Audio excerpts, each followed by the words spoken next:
Good evening बच्चों। आज मैं क्लास 12 की लास्ट वाली पोयम आंट जेनिफर्स टाइगर्स मैं आप लोगों को पढ़ाऊंगा। पोयम का एक्सप्लेनेशन आपको हिंदी में बताऊंगा, उसके बाद इसमें जो लिटरेरी डिवाइस यूज हुए हैं मतलब फिगर्स ऑफ स्पीच में आपको बताऊंगा। ये पोयम का टाइटल है आंट जेनिफर्स टाइगर, ठीक है। और पोएटिस याद रखना एंड्रीनी रिच नाम है इनका। ये एक अमेरिकन पोएटिस थी, कवियत्री थी, और ये ऐसे राइटर भी थी और पोएम्स भी लिखती थी और बहुत बड़ी फेमिनिस्ट थी। फेमिनिस्ट कौन होता है बेटा? जो महिलाओं के हक की बात करता है, तो उन्हीं को क्या कहते हैं? फेमिनिस्ट कहते हैं। अब आते हैं हम पोयम के बारे में बात करते हैं। इस पोयम में पोएटिस ने आंट जेनिफर्स के माध्यम से बताना चाहा है कि महिलाओं का इस पितृसत्तात्मक समाज में शादी के बाद क्या हाल होता है। पैट्रियार्की सोसाइटी जो है उसमें महिलाओं का क्या हाल होता है, आंट जेनिफर्स के माध्यम से वो बताती हैं। और पोयम में आंट जेनिफर्स जो टाइगर बना रही हैं, ठीक उसके विपरीत उनका स्वभाव। पूरी पोयम में बताया जाएगा कि आंट जेनिफर्स अपने पति से शादी करके उनके प्रभाव में, उनके दबाव में दब गई और वो बना क्या रही थी पर्दे पर? टाइगर। टाइगर किसी से डरता और दबता नहीं है, तो ठीक कंट्रास्ट है। तो आंट जेनिफर के अंदर जो बातें थी वो टाइगर के माध्यम से पोएटिस बताने की कोशिश की है। चलो देखते हैं पोयम। पहली लाइन है आंट जेनिफर्स टाइगर्स। आंट मतलब चाची, जेनिफर उनका नाम है, टाइगर्स मतलब बाघ। प्रेंस, प्रेंस मतलब होता है बेटा कुचाले भरना, तेजी तेजी दौड़ना। आपने देखा होगा ना बाघ कैसे दौड़ते हैं। तो ये कह रहे हैं कि पोइटिस कह रहे हैं कि चाची जेनिफर के जो बाघ हैं वो दौड़ेंगे अक्रॉस अ स्क्रीन। स्क्रीन मतलब यहाँ पर्दा है, और अक्रॉस मतलब आर पार, मतलब एक पर्दा है उस पर आंट जेनिफर क्या बना रही है? टाइगर बना रही है। और एक नहीं, दो तीन टाइगर्स हैं। तो पोएटिस यहाँ कल्पना कर रही है कि जो आंट जेनिफर टाइगर बना रही पर्दे पर, वो पर्दे के आर पार दौड़ेंगे, मतलब एक सिरे से दूसरे सिरे तक पर्दे पर वो दौड़ेंगे। क्रॉस का मतलब यही होता है। फिर आगे कहते हैं उन बाघों का रंग बता रहे हैं, ब्राइट टोपाज। टोपाज एक प्रकार का बेटा पत्थर होता है जो लोग अंगूठियों में पहनते हैं। वो एकदम पीले रंग का चमकीला पत्थर होता है। और बाघ का रंग कैसा होता है? पीला होता है, उस पर काली काली धारियां होती हैं। तो ये पोएटिस भी कह रही है कि ब्राइट टोपाज, ये जो बाघ उन्होंने बनाए हैं वो चमकीले टोपाज पत्थर के रंग के हैं। और डेनिजेंस, डेनिजेंस मतलब होता है बेटा ड्वेलर्स, निवासी। और वो बाघ निवासी है कहाँ? कहाँ के? Of a word of green, मतलब हरे भरे संसार के। बाघ कहाँ रहता है? जंगल में रहता है। तो जंगल क्या होता है? हरा भरा रहता है ना, हरा भरा होता है। तो वही पोएटिस भी कह रही है कि बाघों का रंग चमकीले टोपाज के पत्थर जैसे पीले होते हैं, ठीक उसी तरह के पीले चमकीले रंग के बाघ बनाए हैं वो। और उसके पीछे जो बैकग्राउंड बना है वो किस रंग का है? हरे रंग का है। पोएटिस इस लाइन में ये कह रही है कि बाघ का रंग चमकीले टोपाज के पत्थर की तरह है। और वो बाघ रहने वाले किस जगह के हैं? वर्ड ऑफ ग्रीन, मतलब हरे भरे संसार के। और हरा भरा संसार क्या होता है? जंगल। तो बाघ कहाँ बन रहे हैं? पर्दे में बन रहे हैं।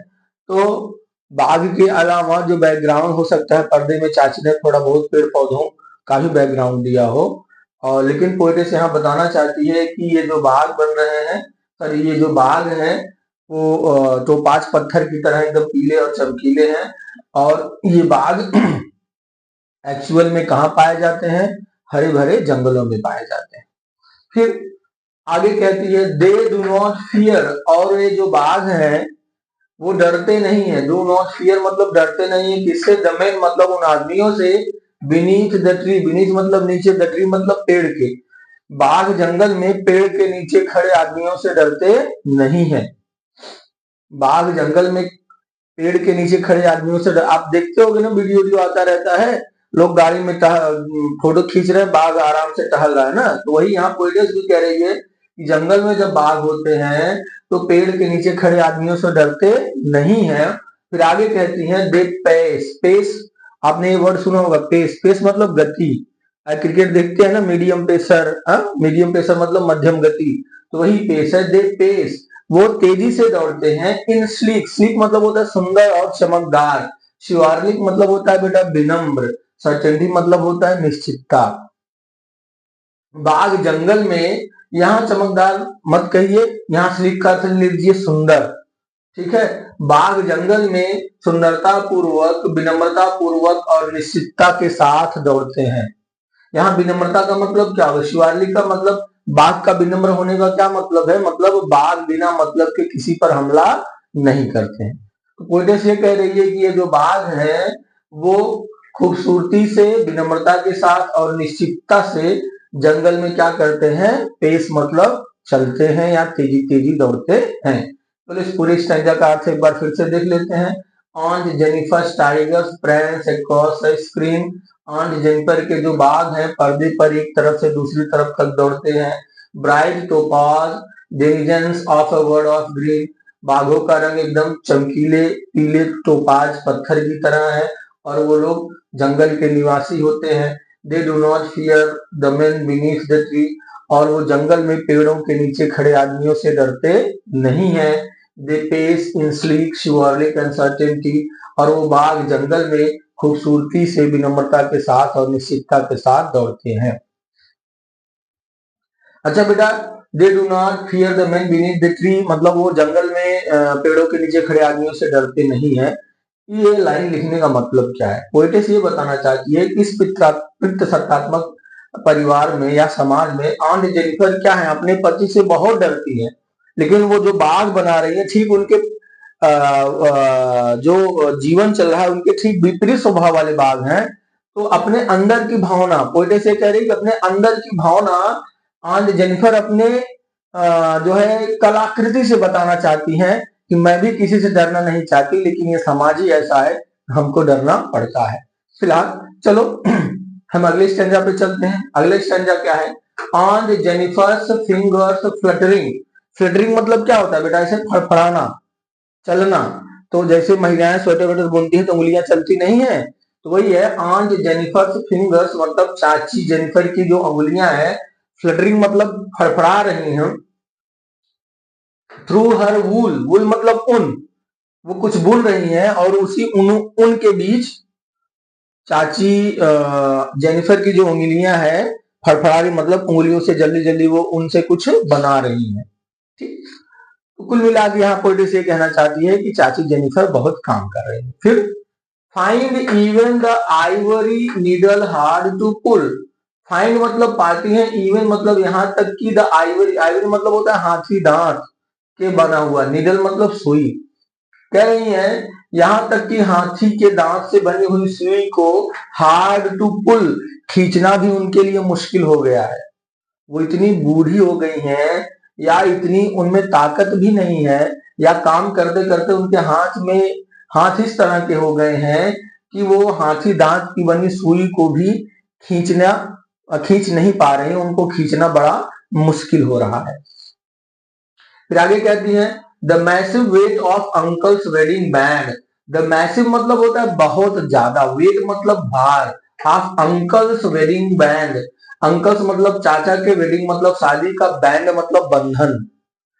आगे पोएटेस कह रही है कि चाचा से शादी का जो बहुत ज्यादा भार था, अंकल्स वेडिंग बैंड, चाचा से शादी के बंधन का जो मैसिव वेट था, सिट्स हेविली अपॉन, सिट्स मतलब बैठना, यहां पर है पड़ जाना, हैविली मतलब बहुत बुरे तरीके से, बहुत भारी तरीके से, हैविली का मतलब भारी होता है लेकिन यहाँ है बुरे तरीके से, अपॉन मतलब ऊपर, आंट जेनिफर हैंड मतलब चाची जेनिफर के हाथ थे।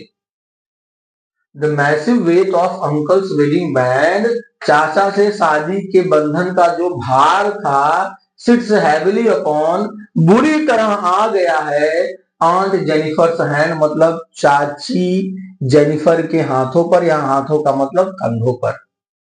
पोएटिस ये बताना चाहती है कि चाचा से जब शादी हुई, उस बंधन में बंधने के बाद उस शादी के साथ जो जिम्मेदारियां आती हैं वो हर लड़की के जीवन में होता है बेटा। शादी के साथ बहुत सारी जिम्मेदारियां आ जाती है, तो बहुत सारे ख्वाब आप अपने पूरे नहीं कर सकते हो, और बहुत सारी नई नई ड्यूटीज, नए नए कर्तव्य आपको निभाना पड़ता है। वही पोएटेस भी कह रही है कि अंकल से जब शादी का बंधन बंधा, उस शादी के साथ एक भार आया जो बुरी तरह से चाची जेनिफर के कंधों पर पड़ा। ठीक, इस पूरी संज्ञा का अर्थ एक बार फिर देख लेते हैं, फिर लास्ट संज्ञा पे चलते हैं।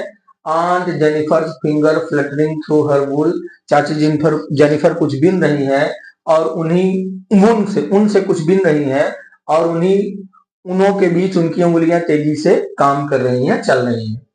Find even the ivory needle hard to pull, यहाँ और वो हाथी दांत की बनी सुई को भी खींच नहीं पा रही, मतलब काम करते करते इतना थक गई है या उनका हाथ इतना गड़बड़ हो गया है कि वो सुई को भी नहीं खींच पा रही है।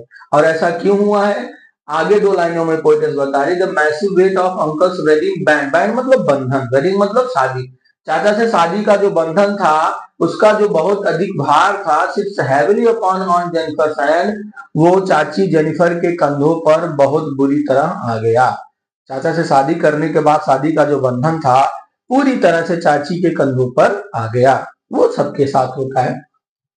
पोएटेस कुल मिला के बताना चाहती है कि जो है शादी के बाद महिलाओं की क्या दशा होती है। तो सही है भाई, थोड़ा दिक्कत तो होती है। आगे कहते हैं व्हेन ऑन्ट इज डेड, पोएटेस कह रही व्हेन मतलब जब, ऑन्ट इज डेड मतलब चाची मर जाती है। हर टेरिफाइड हैंड्स, उनका डरा हुआ हाथ, विल लाई, वो भी लेट जाएगा, गिर जाएगा। देखो बहुत बड़ी बात यहाँ पोएटेस बोल रही है, व्हेन आंट इज डेड, जब चाची मर जाती हैं, अब जब चाची मर गई हैं, हर टेरिफाइड हैंड्स, मरने के बाद भी उनका डरा हुआ हाथ, मतलब वो पूरे जीवन, इसी इसी एक लाइन से समझ लो, पूरे जीवन वो अपने चाचा से इतना डर, मतलब अपने पति से इतना डरती थी। पोएटेस यहाँ बताना चाहती है कि पुरुष समाज से इतना डरती थी कि मरने के बाद भी लिख रही कि टेरिफाइड हैंड्स, उनके डरे हुए हाथ, विल लाई, वो भी गिर जाएंगी या पड़ जाएंगे या सो जाएंगे।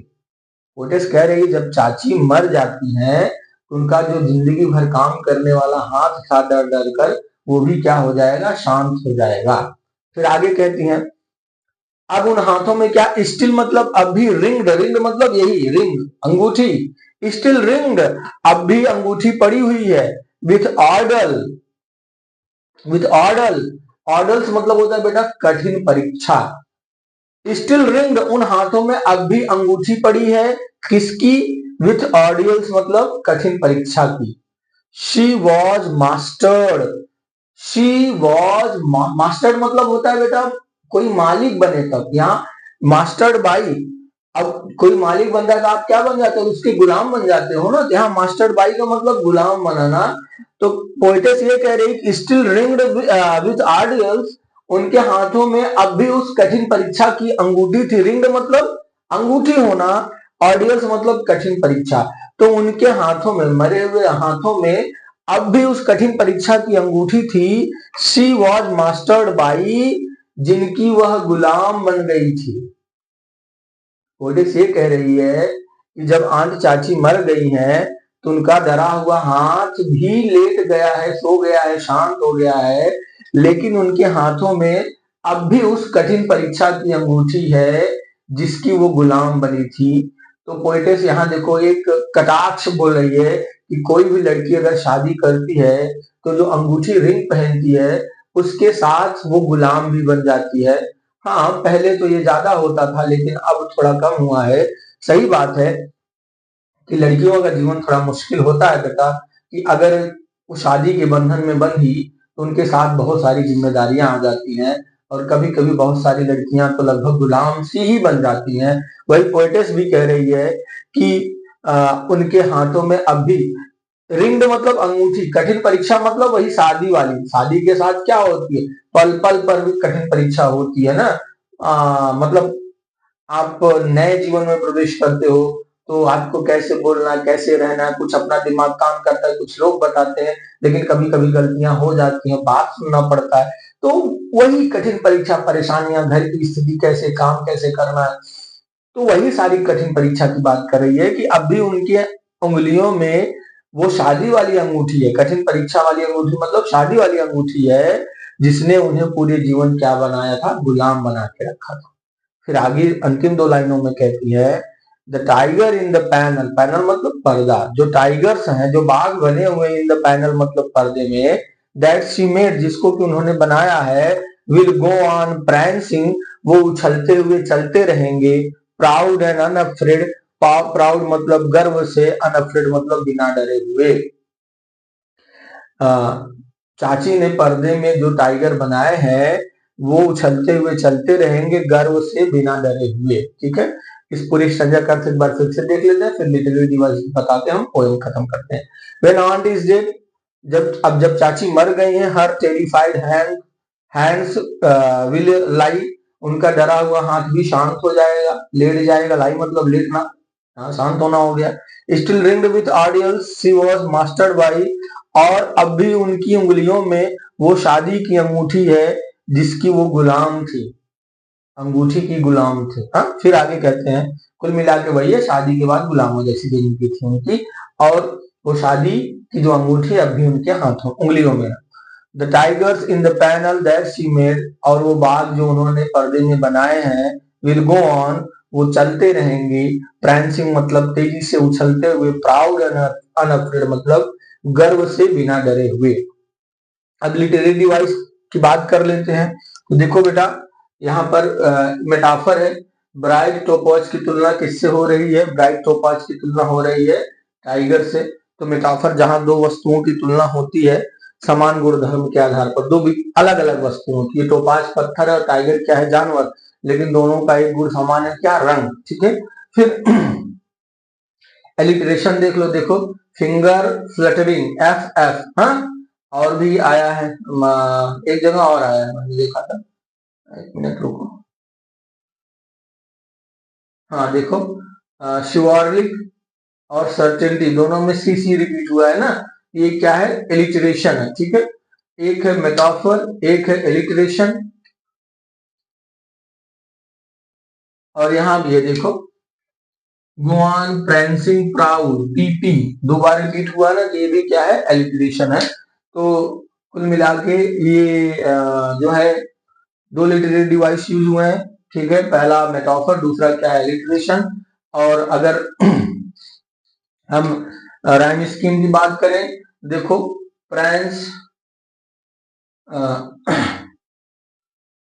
सॉरी, ये पहली लाइन का लास्ट वर्ड ये स्क्रीन, ग्रीन, ट्री, सर्टेनिटी। देखो स्क्रीन, इसको ए मान लो, तो ग्रीन भी क्या हो जाएगा, ए, पढ़ने में जो एक समान है उनको एक लेटर से लिखते हैं, उसके बाद ट्री अलग हो गया, उसके बाद सर्टेनिटी ये भी अलग हो गया। तो पहले स्टेंजा में क्या राइम स्कीम मिली, ए ए बी बी, उसके बाद फिर आते हैं यहाँ पर फ्लटरिंग, सॉरी, वूल, वुल, वुल को सी मान लो, तो पुल भी सी हो जाएगा, दोनों पढ़ने में एक जैसे हैं। उसके बाद बैंड डी हो जाएगा, तो हैंड भी डी हो जाएगा, मतलब दूसरे स्टेंजा में क्या हो गया, सी सी डी डी। उसके बाद इसी तरह इसमें भी निकाल लो, लाई, लास्ट वर्ड ये है लाई, उसके बाद ये बाई, दोनों एक जैसे हैं, तो ई ई हो गया। उसके बाद मेड और अफ्रेड एक जैसे हैं, तो ये क्या हो जाएगा, एफ एफ। तो राइम स्कीम क्या बन जाएगी, पहले स्टेंजा में ए ए बी बी, फिर दोहराते चलो सी सी डी डी, फिर ई ई और एफ एफ। ठीक है, ये पोयम थी, अच्छे से पढ़ लेना बेटा, एक स्टेंजा आएगा और उससे क्वेश्चन पूछा जाएगा। थैंक यू बेटा, गुड नाइट।